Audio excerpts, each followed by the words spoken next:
എന്ന് പറഞ്ഞാല് ചരക്ക് വാഹനങ്ങളുടെ വാടക വർദ്ധിപ്പിക്കുക എന്നുള്ളതാണ്.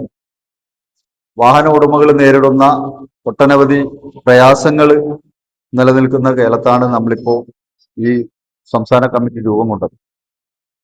വാടക വർധനവ് നിലവിൽ വരുന്ന നടപ്പിലാക്കിയെടുക്കാനുള്ള ആവശ്യമായ പോരാട്ടത്തിലേക്കാണ് ഈ കമ്മിറ്റി പോകുന്നത്. അതിലേക്ക് മുഴുവൻ വാഹന ഉടമകളും തൊഴിലാളികളും സഹകരിക്കണമെന്നാണ് നമുക്ക് ഈ പൊതുസമൂഹത്തിന്റെ മുമ്പിലേക്ക് വെക്കാനുള്ളത്. അനാവശ്യകരമായ വിലക്കയറ്റം സൃഷ്ടിക്കാൻ ശ്രമിക്കുന്ന വ്യാപാരികൾക്കെതിരെ നമ്മൾ സമരത്തിലേക്ക്. വാടക വർധനന്റെ പേര് പറഞ്ഞുകൊണ്ട് ചായക്ക് 15, ഡീസൽ വിലക്കയറ്റത്തിന്റെ പേര് പറഞ്ഞുകൊണ്ട് ചായക്ക് 15 മുതൽ 20 രൂപ വരെ വാങ്ങിക്കും. ഭക്ഷണ സാധനത്തിന്റെ വിലക്കയറ്റം അന്യായമായി സൃഷ്ടിക്കുകയും ചെയ്യുന്ന കാലഘട്ടത്തിലാണ് നമ്മളിപ്പോൾ നിൽക്കുന്നത്. അതുകൊണ്ട് നമുക്ക് വാടക വർദ്ധിപ്പിക്കാതെ ഒരു രക്ഷയില്ല. വാടക വർധനവ് മുഖ്യ അജണ്ടയായി പ്രഖ്യാപിച്ചുകൊണ്ടാണ് ഈ സമ്മേളനം, ഈ പ്രവർത്തക സമിതി അവസാനിക്കുന്നത്.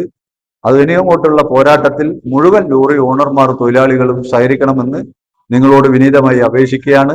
നിങ്ങളുടെ സഹകരണം ഉണ്ടാവും എന്ന് പ്രതീക്ഷിച്ചുകൊണ്ടാണ് നമ്മൾ ഈ പ്രക്ഷോഭത്തിലേക്ക് കടക്കുന്നത്. എല്ലാവർക്കും ഇതിൽ പങ്കെടുത്തതിന് നന്ദിയും കടപ്പാടും അറിയിച്ചുകൊള്ളും.